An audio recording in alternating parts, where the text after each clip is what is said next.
येनाक्षरसमन्नाय मधिगम्यं महेश्वरात् कृत्स्नं दातरं प्रोक्तं तस्मै पाणिनये नमः। ओम शांति शांति शांति। आज तुल्यस्य प्रयत्नम सवर्णम का जो कल आधा हो गया था उसी का आगे बढ़ेंगे। इसमें कौन कौन सा स्थान कंठादि स्थान जो बता दिया था उसके आगे बाह्य प्रयत्न और आभ्यंतर प्रयत्न और बाह्य प्रयत्न, ये दो प्रकार के प्रयत्न होते हैं। यत्नो द्विधा, क्या लिखा है? यत्नो द्विधा। यत्न मतलब चेष्टा, यत्न मतलब चेष्टा। हम जो कोशिश कर रहे कुछ बोलने के लिए, जब प्रयास नहीं करेंगे, जोर नहीं लगाएंगे तो आप वार्तालाप नहीं कर पाओगे।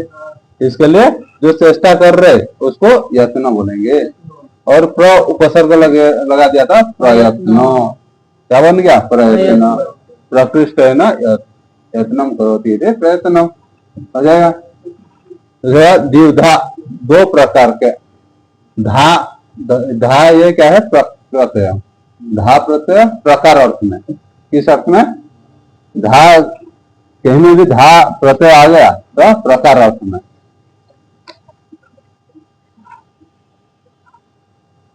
द्विधा मतलब दो प्रकार का। क्या क्या है? आभ्यंतर और बाह्य। आभ्यंतर, आभ्यंतर मतलब अंदर, और बाह्य मतलब बाहर, बाहर से जो उच्चारण हो रहे। आभ्यंतर पंचधा, फिर आभ्यंतर जो आया है, आभ्यंतर फिर कितने? 5 प्रकार के। क्या क्या है? स्पृष्ट, ईषत् स्पृष्ट, ईषद विवृत, विवृत स्वरित, विवृत संवृत। इसमें किताब में देख लीजिए। नासिकानुस्वार से, यहाँ तो हो गया था कल। आगे यत्नो द्विधा, आभ्यंतरो बाह्यश्च, आद्यः पंचधा, स्पृष्टे सत् विवृत, विवृत संवृत भेदात्,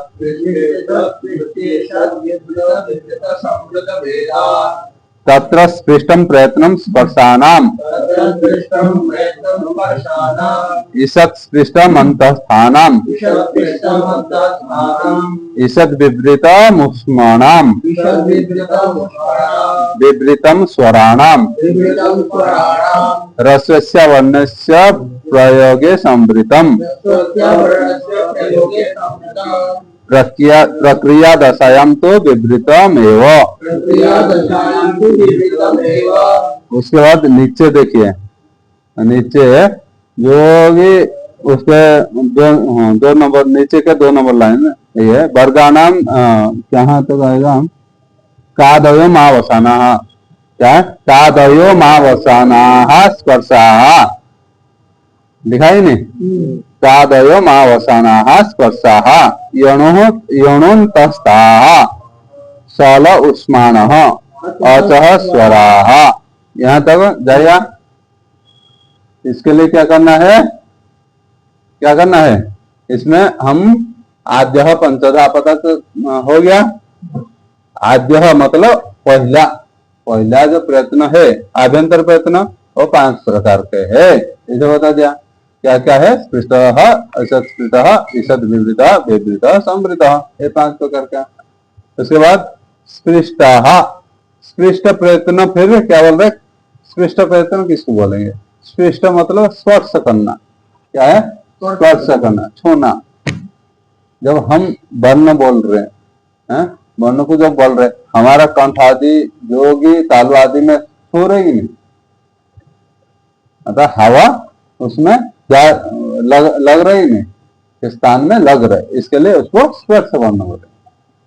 क से लेकर म पर्यंत, गंगा, ये सब क्या है? म पर्यंत स्पर्श वर्ण है। और ईषत् स्पृष्ट, क्या है? ईषत् स्पृष्ट य व र ल अंतःस्थः, क्या इसका स्पर्श वर्ण ये बोल दिया, ये स्थान, और इसमें अंतः मतलब अंतः वर्ण, अंतः मतलब अंदर, अंदर में उच्चारण हो रही नहीं, य व र ल बोलने से हमारा यकार क्या है, अंदर से हवा अंदर से गुंजन हो रही नहीं, बाहर नहीं निकल रही, य व र ल क्या है, ये अंदर से गुंजन हो रही नहीं, इसके लिए अंतःता अंदर के रहने वाले वायु बोल रहे हैं।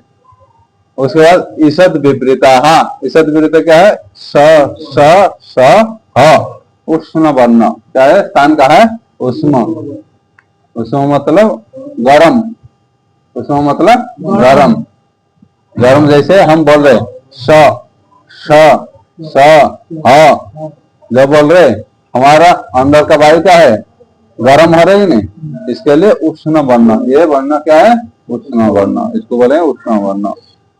इसके बाद विपरीता, विपरीता, विपरीत स्वर क्या है, अ से लेकर के औ तक स्वर वर्ण, स्वर वर्ण जो 9 स्वर वर्ण, उसको अच भी बोलेंगे, ये क्या है स्वर वर्ण, ये विपरीता, ये क्या है विपरीत,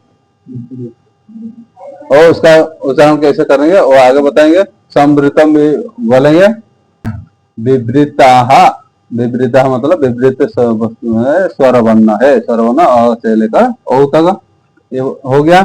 इसमें क्या है, अ वर्ण जो है, अ वर्ण का हम कैसे प्रयोग करेंगे, प्रयोगे संवृतम लिखा है कि नहीं, प्रयोगे संवृतम, प्रक्रिया देखायाम तो विवृतम है वो, ये लिखा है।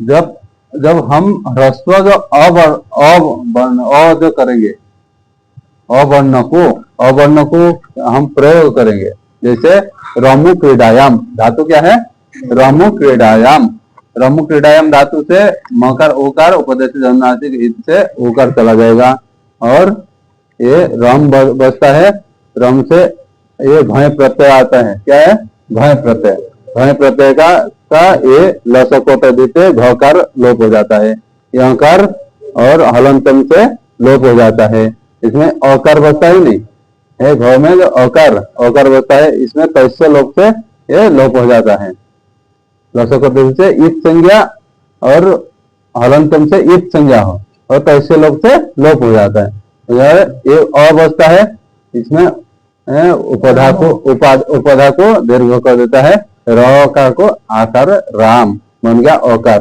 ये अकार हम प्रयोग कर रहे हैं, अकार जो प्रयोग कर रहे साधन, इसमें क्या है साधन अवस्था, क्या बोल रहे साधन अवस्था में विपरीत स्वर वर्ण, अभी जो ये अकार नहीं लगाया है, ये अकार को क्या बोलेंगे साधन अवस्थायाम, साधन अवस्था में उसको विपरीत, विपरीत स्वर वर्ण बोलेंगे, क्या बोलेंगे विपरीत स्वर वर्ण बोलेंगे। जब साधन पूरा हो गया, राम अकार पूरा जुड़ गया, हमारा बन गया ही नहीं, उसके बाद सुप्रत्यय आता है, वो अलग बात है, सुप्रत्यय करके राम विसर्ग बनता है, लेकिन ये जो राम पूरा बन गया, अकार जुड़ गया, ये सिद्ध रूप हो गया ही नहीं, सिद्ध रूप हो गया तो संवृतम, क्या हो गया संवृत स्वर वर्ण हो जाएगा, क्लियर हो गया नहीं। संवृत और विवृत में इतना तफात है, इसमें थोड़ा सा कठिन है, कौन सा किसको कैसे लेना है। जब प्रयोग कर रहे, ये अकार को प्रयोग कर रहे तो प्रयोग साधन अवस्था में वही बोलेंगे विवृत, और वही सर्वर्ण अकार को जब सिद्ध हो जाता है, पूरा सिद्ध हो गया, राम अकार पूरा बन गया, तब उसको क्या बोलेंगे संवृत, हो गया क्लियर। उसके बाद ये हमारा आभ्यंतर प्रयत्न हो गया, बाह्य प्रयत्न, बाह्य प्रयत्न 11 प्रकार, एकादश लिखा है, उसका उच्चारण कर देते हैं, देखिए किताब में, बाह्य प्रयत्न एकादशधा द्विवारः संवारः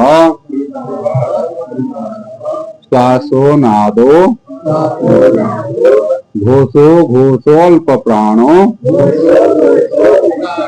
महाप्राण उदातोनुदातः स्वरितश्चेति खरो विवाराः श्वासा अघोषाश्च हसः संवारा नादा घोषाश्च वर्गाणां प्रथम तृतीय पंचम यणश्चाल्प प्राणाः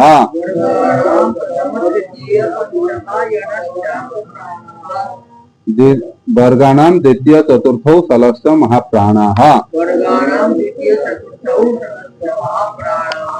बाकी तक आदर तो ये हो गया। आगंतर पे इतना यहाँ पर इतने बचा था, उसके बोल रहे क्या है एकादश धा मतलब एकादश प्रकार का धा धा प्रकार अर्थ में धा प्रत्यय प्रकार अर्थ में बाह्य प्रयत्न 11 क्या क्या है विवार संवार श्वास नाद घोष अघोष अल्प प्राण महाप्राण उदात अनुदात स्वरित। इतने इसका प्रयोग कैसे करेंगे, इसका प्रयोग कैसे करेंगे इसके लिए देखिए, ये तो लिखना ये मुश्किल है, आप किताब में देख लीजिए। किताब में सारणी नीचे का दे दिया, देखिए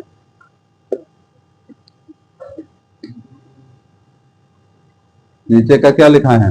जैसे विवार देखिए क से लेकर प क ख क च ट त प और ख छ ठ थ फ लिखा है। ये अल्प प्राण महाप्राण और अकार क्या जैसे क ख वर्ण का पहला वर्ण है ना वर्ग,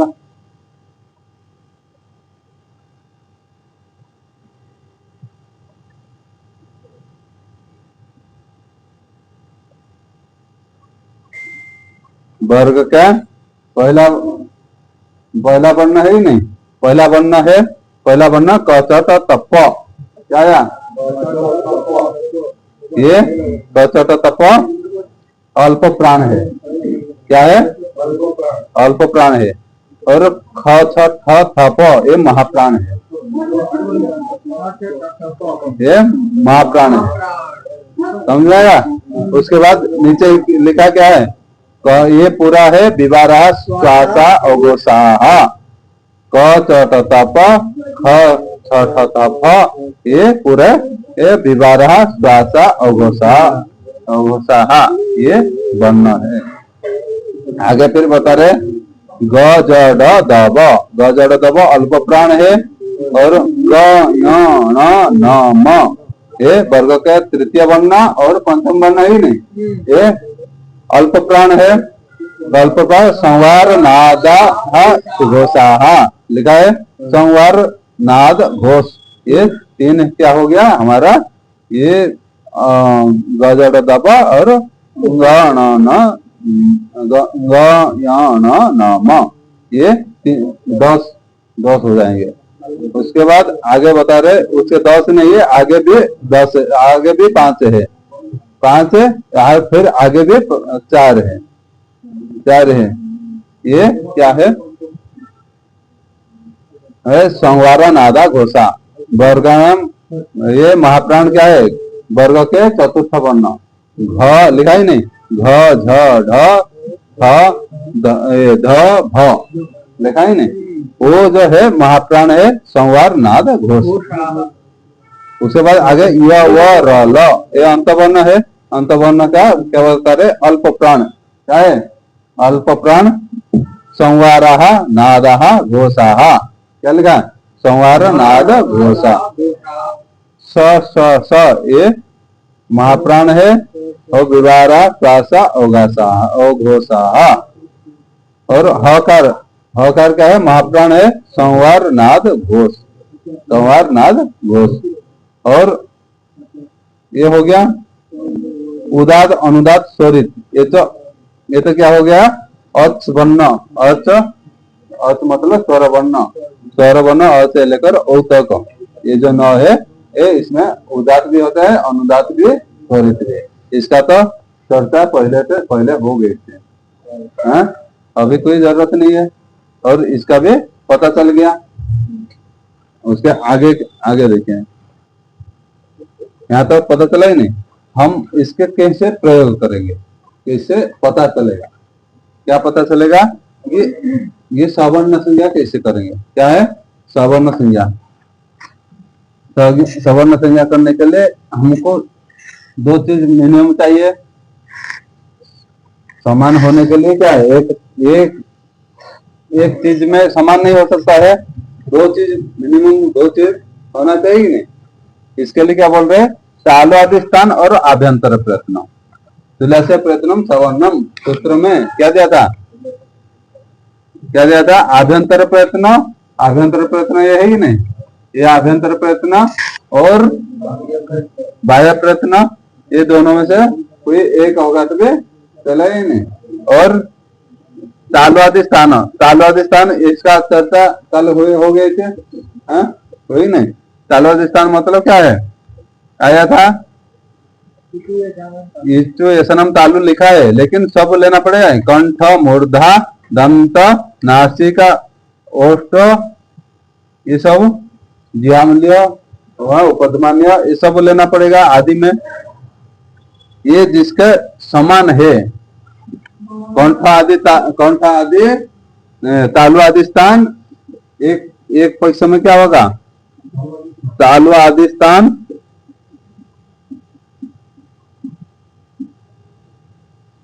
स्थान देखना पड़ेगा। द्वितीय पक्ष क्या है? आभ्यंतर प्रयत्न, आभ्यंतर प्रयत्न।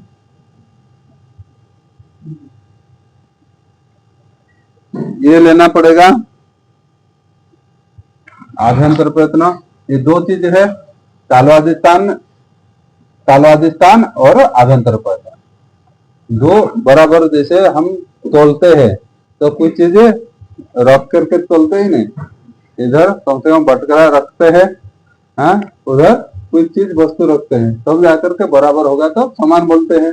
ऐसे भी ये दोनों, ये और ये यदि समान होगा तो समान बोलेंगे, दोनों बराबर होगा तो समान बोलेंगे। जैसे क्या है, हम लेंगे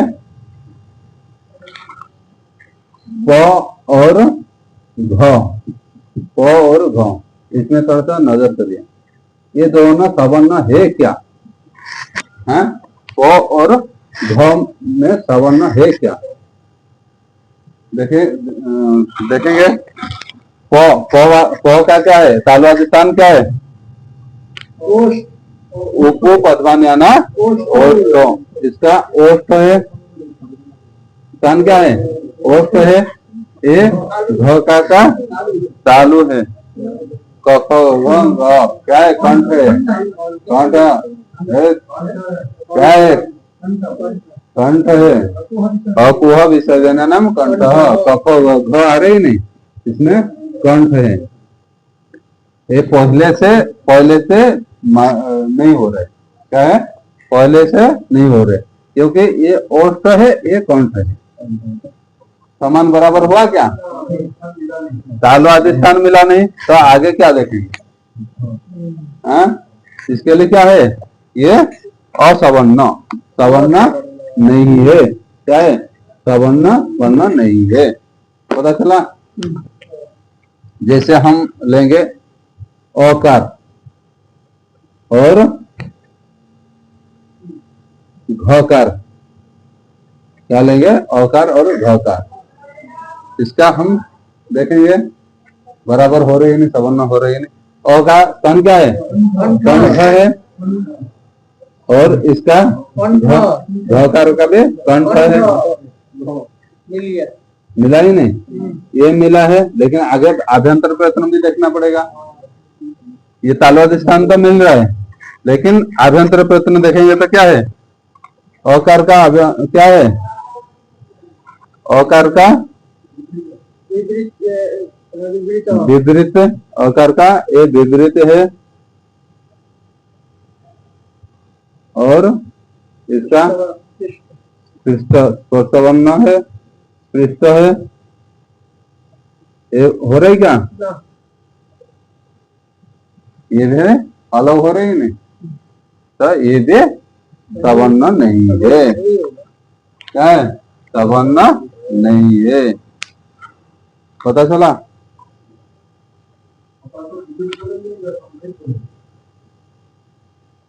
हाँ, विपरीत बोलो संवृत बोलो, वही है प्रक्रिया बताया था ही नहीं। तो इसमें नहीं हो रहे, आगे फिर देखेंगे क्या है। प और होगी ब देखते हैं। इसमें देखिए पकार का क्या है स्थान? ओष्ठ, पदवान है ना, ओष्ठ, और इसका ओष्ठ, ये भी ओष्ठ है कि नहीं? ये दोनों तालवादी स्थान तो मिल रहे हैं, लेकिन आभ्यंतर देख रहे हैं। आभ्यंतर प्रथम देखिए क्या है? स्पर्श वर्ण है आभ्यंतर, ये भी स्पर्श वर्ण है ही नहीं? ये मिल रहा है ही नहीं? मिल रहा है। ये भी स्पर्श है, तो ये मिल हो रहा ही नहीं? मिल गया। तो ये दोनों क्या हो गया? समान सवर्ण वर्ण है ही नहीं? पता चला? इसे इसे देखना पड़ेगा ही नहीं, सवर्ण वर्ण हो रहे कि नहीं हो रहे। उसके बाद देखिए ये पता चला। आगे देखिए, इसको कोशिश करें, फिर आगे इको अणची ये सब आएंगे तो वो और स्पष्ट हो जाएगा, और थोड़ा सा प्रयास भी करना पड़ेगा। अक अख इति कखाभ्याम प्रागर्ध विसर्ग सदृशो जिह्वामुदीयः।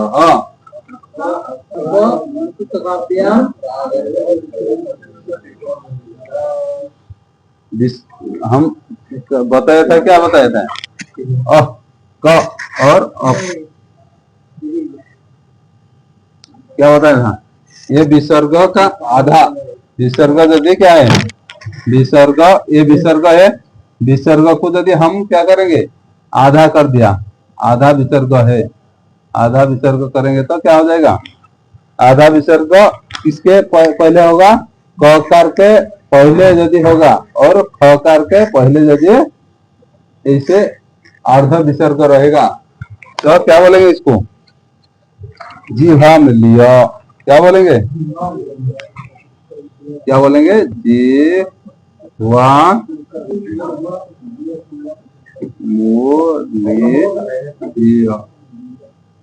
क्या बोलेंगे? जिह्वामुलीय। और अब विसर्ग जाओ तो पकार और फकार, पकार और विसर्ग आधा विसर्ग यदि फकार के पहले होगा तो क्या बोलेंगे? उपधमान, उपधमा, क्या बोलेंगे? उपाधमानीय। पता चला? इसका उच्चारण भी ये विसर्ग जैसे उच्चारण पूरा ह का जैसे बोलते हैं, ऐसे फिर क्या है इसमें क्या बोलेंगे? विसर्ग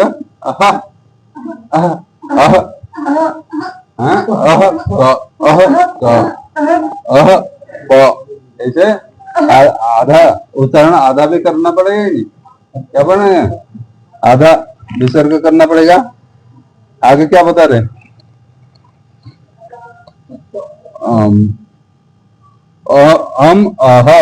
क्या दिया? जो दिया है, क्या है? अनुस्वार है, इसको क्या बोलेंगे? अनुस्वार, अनुस्वार। क्या है? अनुसार। अनुसार कैसे है? अनुसार, अनुसार कैसे उच्चारण करेंगे? नासिका से, नासिका अनुस्वार। क्या है था? इसको हम मकर नहीं बोलेंगे, क्या बोले? जैसे बोलेंगे तो अनुसार नाक से होना चाहिए। और क्या दिया, विसर्ग रह जाता, इसको क्या बोलेंगे, ये चिन्ह को विसर्ग क्या बोलेंगे, विसर्ग, इसको विसर्ग बोलेंगे, इसको क्या बोलेंगे, विसर्ग। यहाँ तक हमारा तुल्यस्य प्रयत्नम सवर्णम, सवर्ण संज्ञा हो गया। उसके बाद क्या है, यहाँ तक तुल्यस्य प्रयत्नम सवर्णम हो गया। आगे कल फिर अनुदित सवर्ण से चार प्रत्यय हो, चार प्रत्यय हो, ये सूत्र के ऊपर चर्चा करेंगे।